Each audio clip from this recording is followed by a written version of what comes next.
நிறைய அளவிச்சிட்டு பாரு. இந்த அடிதடி ரத்தம் எதுவும் என்ன விட்டு போல போவாது. ஒரு மகிழ்ச்சியான செய்தி. இதயம் நலனையின் விலை லிட்டருக்கு ரூபாய் 105 குறைஞ்சிருக்கு.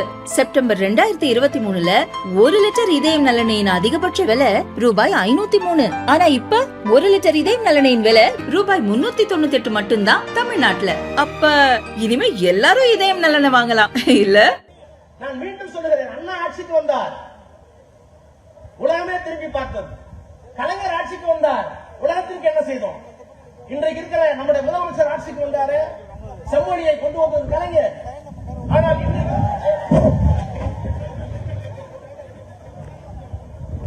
மயிலாடுதுறையில் திமுக சார்பில் பட்ஜெட் விளக்க பொதுக்கூட்டம் இன்று இரவு நடந்தது. மேடையில் திமுக எம்பி ஆர் ராசா பேசிக் கொண்டிருந்தார். அப்போது பலத்த காற்று வீசியதால் அவரை நோக்கி அங்கிருந்த மின் விளக்கு கம்பம் சாய்ந்தது. கன நேரத்தில் சுதாரித்து அங்கிருந்து நகர்ந்தார் ஆர் ராசா. மின் விளக்கு கம்பம் அவர் நின்றிருந்த இடத்தில் முழுவதுமாக சாய்ந்து விழுந்தது. அவர் அதிர்ஷ்டவசமாக காயமின்றி உயிர் தப்பிய வீடியோ காட்சிகள் இணையத்தில் வைரலாகி வருகிறது. உடனடியாக பேச்சை நிறுத்திய ஆர் ராசா அங்கே இருந்து புறப்பட்டு சென்றார்.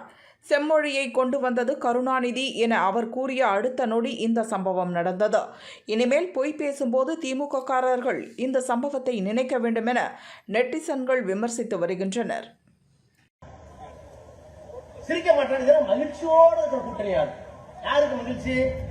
நான் உங்களுக்கு சொல்லுகிறேன், மகிழ்ச்சி உங்களுக்கு அல்ல, வெளிப்படையில் நடிக்கிறீர்கள். இந்த கூட்டணியை மகிழ்ச்சியோடு நீங்களும் ஏற்றுக்கொள்ளவில்லை, தமிழ்நாட்டு மக்களும் ஏற்றுக்கொள்ளவில்லை. எத்தனை அமித்ஷாக்கு வந்தார்களும் எங்களுடைய தலைவர் சொன்னதை போல தமிழ்நாட்டிலிருந்து விரட்டி அடிப்போம். என்ன காரணம்?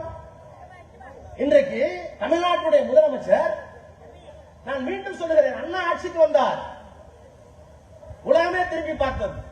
கலைஞர் ஆட்சிக்கு வந்தார், உலகத்திற்கு என்ன செய்தோம்?